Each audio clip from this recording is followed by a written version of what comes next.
right, welcome to the third episode of the Phil Henry Show here in Bangor, Maine. And we have a very special guest today, my wife, Stephanie Henry. And I'll tell you, I'm going to introduce you, Steph, if you don't mind. Okay, please do. So this is a fine young lady from Moncton, New Brunswick, who went to University of New Brunswick and graduated from there, and followed her husband to the U.S., and we've been living here for a while. And then we have 3 children. We do. And I am pumped that you're here on the show today. I think it's going to be really neat to get to know you after all these years, actually.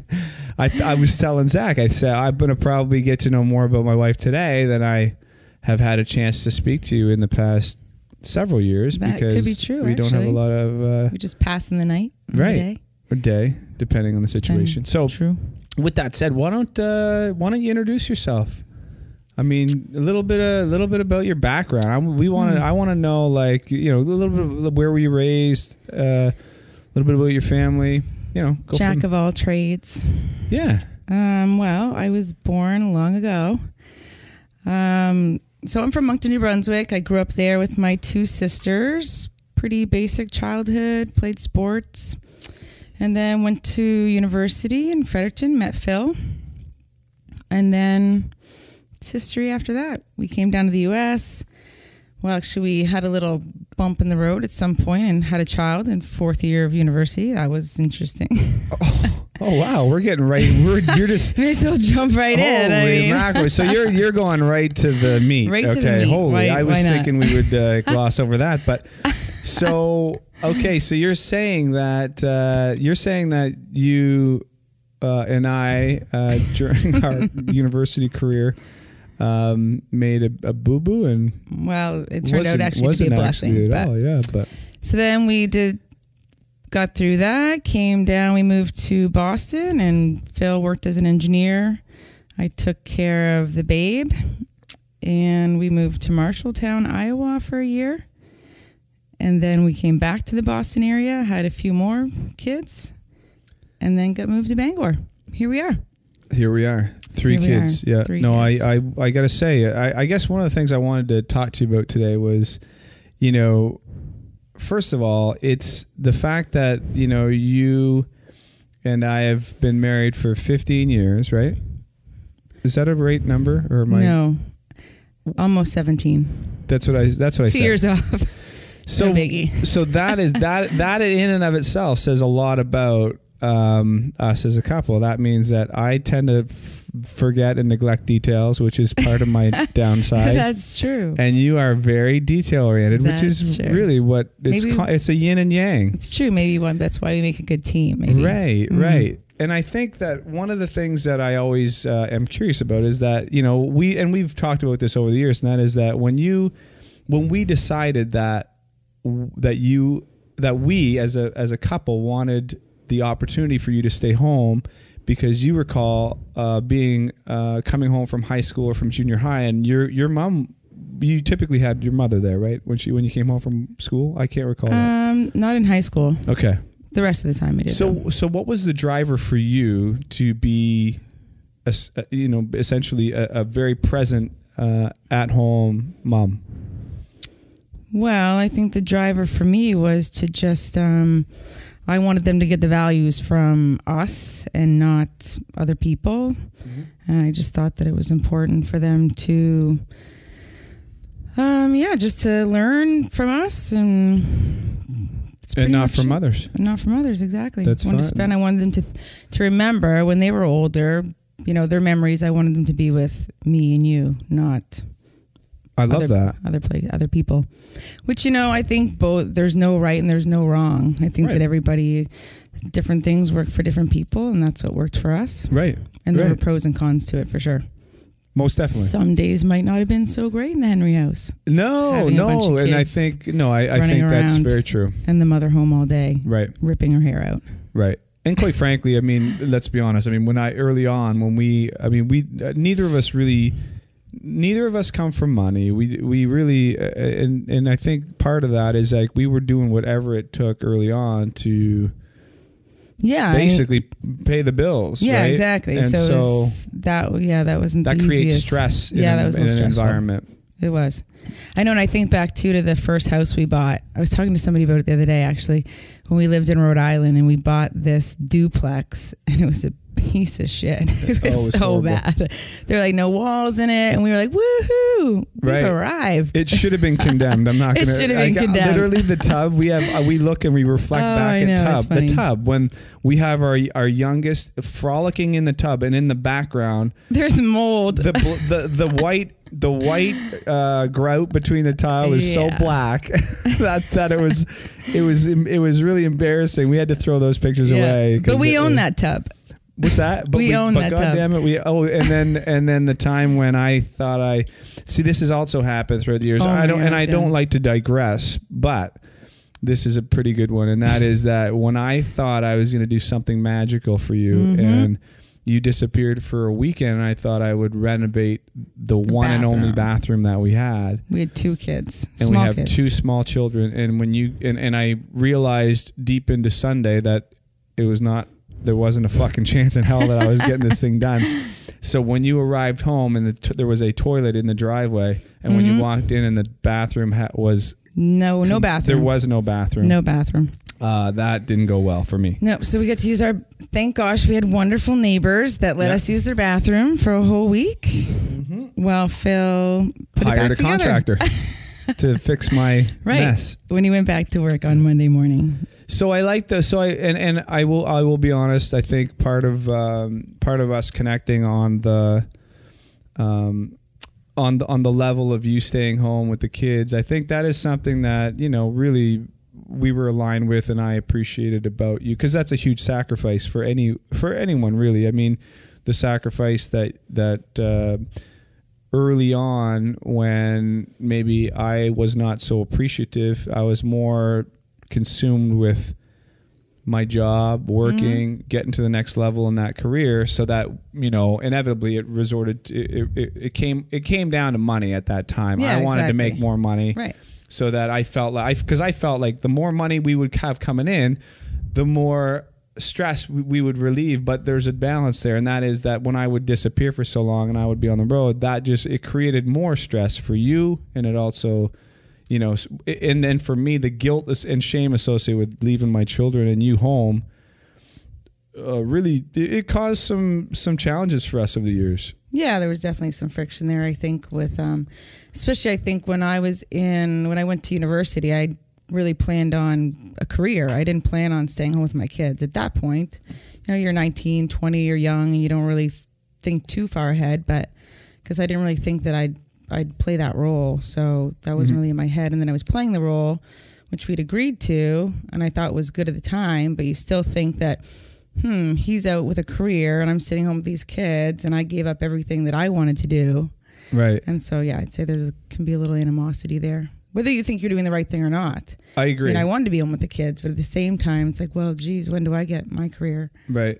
And then quite frankly, the inevitable resentment to your husband, just naturally you're going to have some level of resentment there. Think so. And I think it would come out without having communication, because we weren't very good at, I think neither of us have historically been good at really speaking our truth. And so inevitably what would happen is things would build up over time, and then it just would maybe come out in not so good ways, like Phil's not getting laid anymore, or weeks on end. Yeah, that could be true as I shift around here. And you're like, keep that thing away from me. Yeah, I mean, there could be a little bit of anger there maybe sometimes. Right. Yeah, a little bit of resentment. It's hard to get naked with someone you really don't like, right? That's true. I find that, that's kind of true. And then, but yeah, no, I think, and that's one of the things I think a lot of women, question that, because it is inevitably what happens is, and we know the role reversal too, and that is that where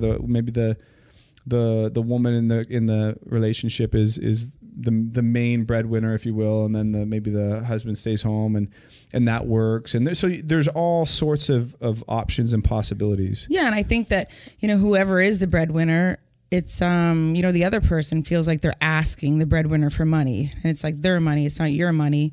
So then it's like, well, can I go out and buy some new clothes, or can I go do this? And then it's almost feel like it's like your parent or something, and that's not a real healthy thing to be like and we've been through that. And then truthfully, I mean, on the other side of it, there's that perspective where you don't want to be in that situation. Right. Like you're working, you're bringing home this money, but you also know that there's only so much money to go around. And so, oh crap, there's more money you need for this. And it does come across like you're the gatekeeper to the money. But the reality is you don't want that job. I never wanted that role. Yeah, exactly. Shit, that's a sucky job. Yeah, I know, it's true. So I think it just takes a long time for a couple to get used to that and, you know, just feel like, how is this going to work? Yes. And for us, I think it just took a long time. A little longer than maybe.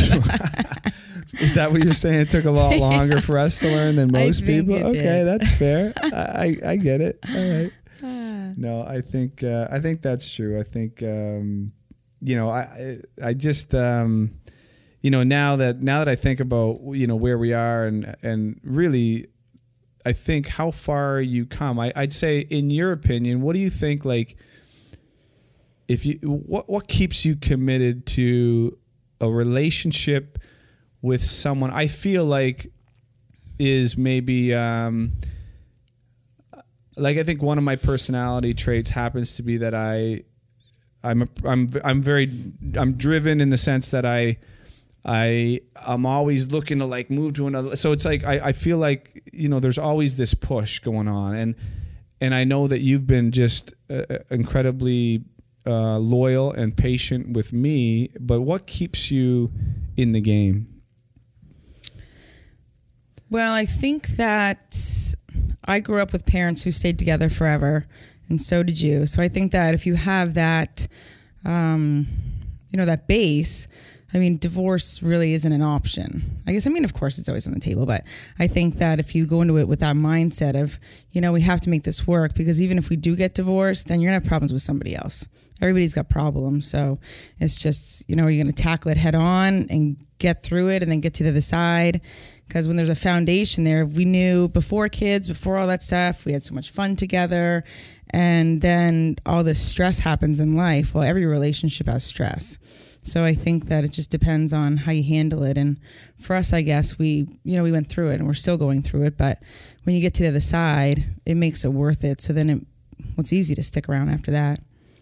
That's and true. I think that when you get older, I think you come to a point where you feel like, now that I'm home with my kids, well, I mean, starting my career, but still home with the kids for the most part. Mm-hmm. I love being home with the kids, and, you know, they're teenagers now, they're fun, and it's not quite as physically taxing as it was back then. It's more mental now, but I think that, I think being in more of a supportive role, because I know you are so driven, it's just, I think it's taken a while to get there, but I feel like I want to be successful in my own job, but I think my real job is my kids, my family. So at the end of the day, when I'm old and when I die, I want my kids to say my mom was there.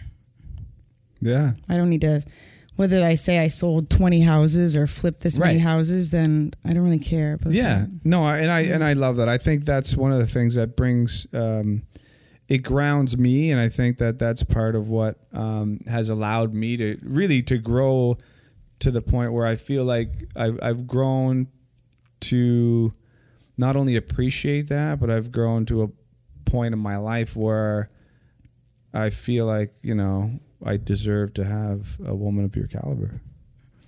It's so sweet. Yeah. So before we get too sappy here, I did want to, you know, I did think that it was important for us to chat about, you know, some of the things that we've been through. And I think one of the things that I wanted to throw out there is that, you know, there are going to be times when, and I think I mentioned this before, but when you're in a relationship, there's times when maybe you're not having such a good time, or you're having some challenges, there's some internal conflict, and maybe things are like in flow for me. And in flow meaning like I'm on the top of the wave. I'm like, things are going, they're in my relationships, in my business or whatever. And then that's not too bad, because the other spouse can maybe support and uplift the other. And then there's another time when maybe I would be in a funk, and your things are going well for you, and then you can lift the spouse. Yeah. The toughest parts are when you're both in a situation of question. That's true. And we've been there on several occasions. And so, and one of the things that you and I have resorted to is, going and getting marriage counseling. And I wanted to get your opinion on that. And what is your thought on that? And because I think the stigma, and the reason I put this out there is because I think the stigma of marriage counseling is that, people sometimes get embarrassed to think that they would need to seek outside counsel. Right. And it's like they're weak. And what is your perspective on that specific? Well, I think it's we use it more as a tool, I guess. I think that they're the professionals. They know how to communicate. They're the masters at it, hopefully. So with two people who are busy and you've got 3 kids, there's lots of stuff going on, to be able to go into a room where, well, now she knows us so well. And for her to almost be a mediator even sometimes and say, well, look at this perspective and that perspective. And it's somebody from the outside, shedding light on a situation perhaps. And it's just a different way to look at it, a different perspective. But I think that, we've been blessed to find, our therapist. Gosh, it's been 11 years now that we've known her. Because it happened after Preston was born. It's like family. She's she like knows family. She doesn't really know our kids, but she knows them because we talk about them all the time. But right. I think after we moved to Bangor and had our 3rd kid, we didn't know anybody. We had no family around, and that's when things were really starting to fall apart. So we were lucky to find her and for her to help us. But I think that it's just tools. She gives us tons of tools. She does, yeah. Yeah, so I think that without her, I think we would have been fine, but we're really good because she's helped us. And that we've soaked it in. Agreed. And we've actually, utilized it and put all of our effort into it. Yep. No, I agree. I think, and I'm glad that you and I have seen eye to eye in that respect, because the reality is, sometimes I find it a little bit humorous when people think that going to seek outside help when you're stuck with a problem or an issue, or how do you think you're going to solve that problem if you don't seek outside sources to solve the problem? So if you're improving in the physical side, you go to the gym and you work out. If you improve on the mental side, you meditate or you read or you learn. And if you're having relationships challenges like we've had in the past, because maybe we didn't have the tools, we didn't have the current tools and knowledge to get past them. So right, and everybody comes with baggage. Outside. You watch your parents, and that's what you kind of know. It's like, well, my parents were like this, so then all of a sudden there's 2 people who come from 2 different parents who parented differently, and they had their relationship differently, and either right or wrong, or maybe you don't agree with the other person, then you kind of have to come to a mutual place. Right. You do, yeah. And quite frankly, let's be honest. We're gonna pass inevitably. We'll pass some things back down, and they'll be talking to the therapist about what mom and dad did. Yeah. And but yeah, no, I think inevitably we get labels and traits from our parents, and some good and some not so good. Yeah, it's like if you're not feeling good health, if you've got an ear infection, you're going to go to the doctor. So if you've got a problem with your marriage or something, then you got to go find somebody to help you. Right. It's pretty basic. Well, there's a disconnect right there. When our kids have ear infections, I say like nature will heal it, right. And you want to take them to the doctor right away. So I'm like, shit, no. Like Preston the other day, he's like, Dad will say I don't have to go to the doctor. I'm fine. Right. I'll be like, listen, what did the cavemen do? Right. The caveman would have said, yes, you're fine. Go fishing, or go get me some more wheat. So I guess we've found a happy medium. So we do send them to the doctor, but only after a couple months, if they can't fight it off themselves. Right. Right. Yeah. So one of the things I was thinking about today as well is that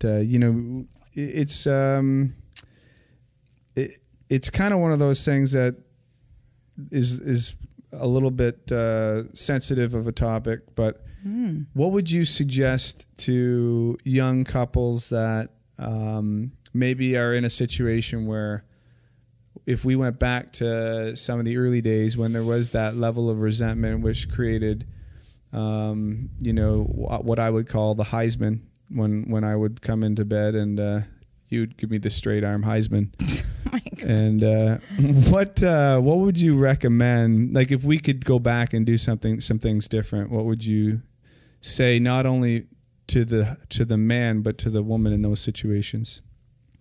To perhaps, because it's taken, and I'll preface that by saying that, it's taken us a long time to get to a point where, we're feeling more comfortable in that regard in both sides, like what the needs for the woman and the needs for the man. And yeah, because it's different on both sides. I think that, right, especially when a woman is turns into a mom, right, and then all of a sudden all these little kids, hanging off them. Right. They don't want anybody touching them anymore because they've had little kids hanging on them all day. Right. So I think that, for men, they, for you, for example, you come home from work and then want to hug and all that. It's like, oh my gosh, I've been mauled all day by little children. I want to be left alone. Right. So here, take these things. Yeah, exactly. And then the man's feelings are hurt because they're like, oh my gosh. So I think maybe just having more dialogue about it. I know that you want to hug and, I'll give you a hug, but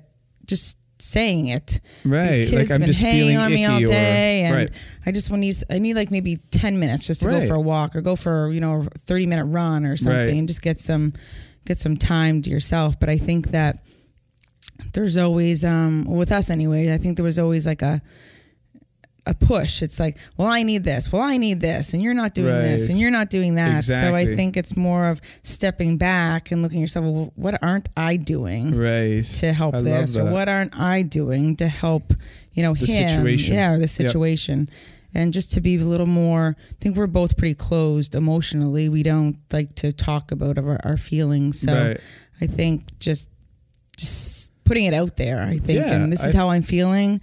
I don't know why, but this is how I'm feeling. And, how are you feeling? You've been asking some questions. And I think that's part of like the intimacy side that we missed early on, because the reality is that's exactly right. I mean, I think like for you feeling like overwhelmed during the day and like, you're just like, these kids are like, what else do you need? I mean, when you have toddlers, it's like, I'm thirsty, I'm hungry.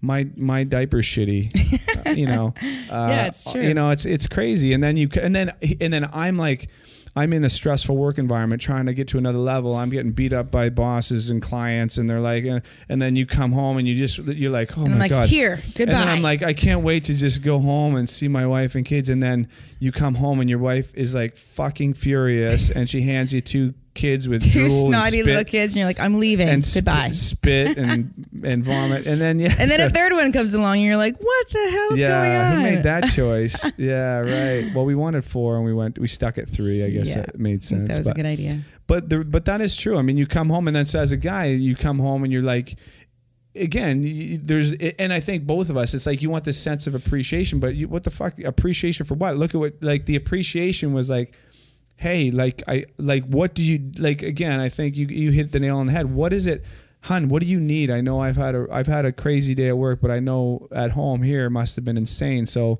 why don't you go for a half-hour run, and then I'll mess around with these kids for a while, and then that transition point, I don't know. It's tough because, again, sometimes like after all that bombardment as a man in a career, you need 10 minutes up in the room to like transition into the home environment. It's true. So that you're not coming home like having kids thrown at you. Yeah, right. Like, and all of a sudden, I just got home from work. Jeez. Like, yeah. So I don't know. I guess, but I think that hits it pretty well. I feel like I would agree with you, and that is that just being more open about the dialogue and communication. And appreciation. I think appreciation goes a long way. It does. You know, I didn't feel like I was being appreciated and that I was just home all day. I wasn't working.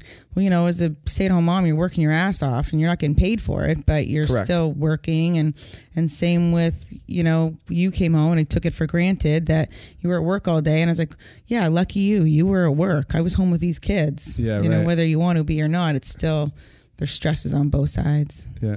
And I used to love that formula, the math formula.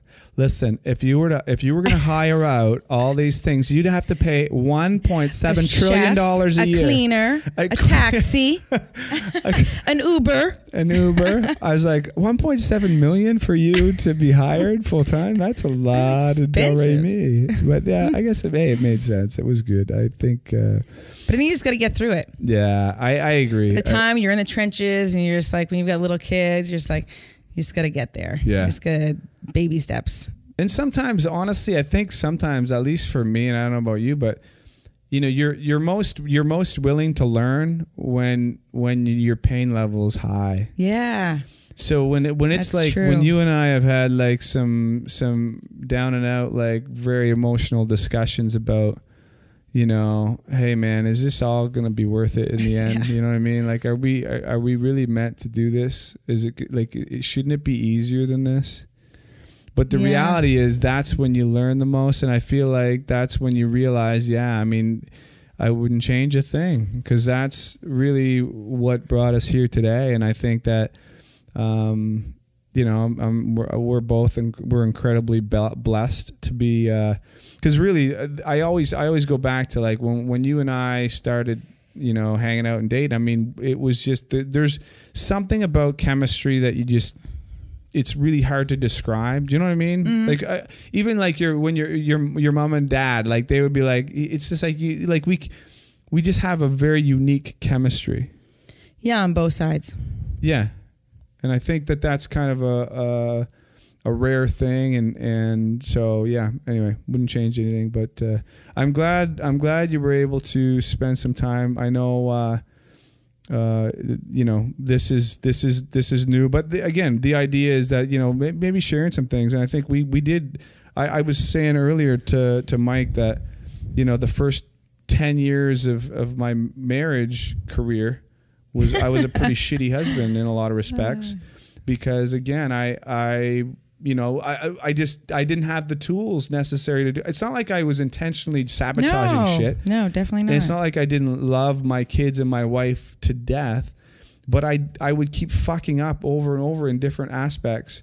Maybe I'd be doing well in some areas, but in terms of the home life, the balance, the sense of appreciation that you felt from me was very, very low.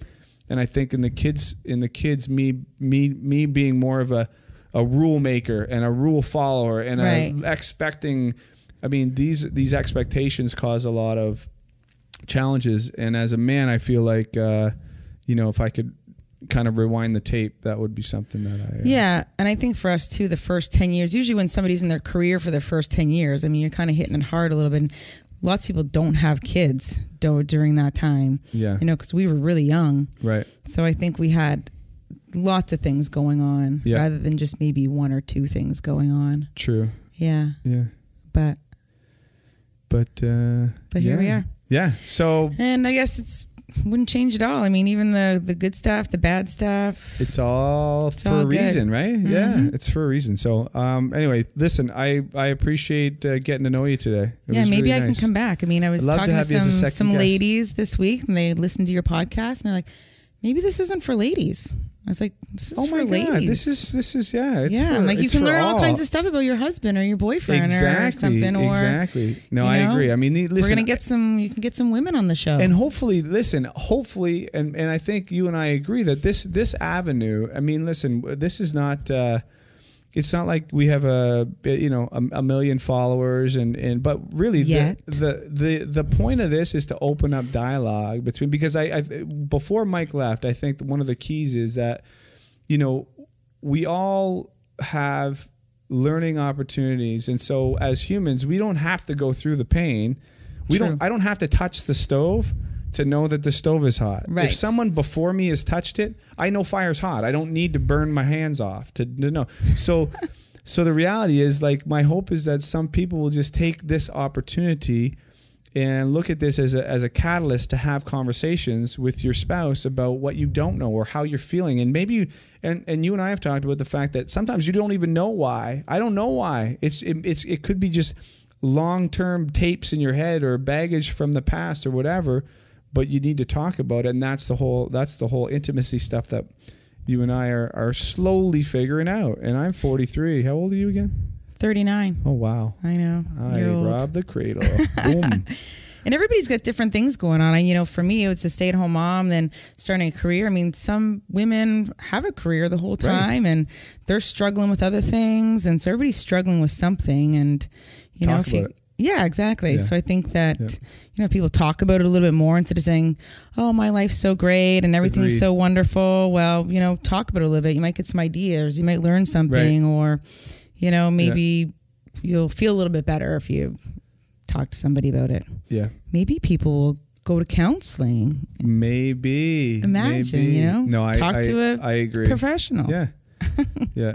It's like we were joking around, but the Facebook post. It's like Facebook's supposed to be, so we can be transparent on Facebook. Yeah. Well, transparent is is this pic something I should put up, or is this one something I should put up? Right. Oh yeah. Like we are. I cannot keep my hands off of her. Exactly. We are. I'm telling you, funny. If I could, I tell them I love them on Facebook every day.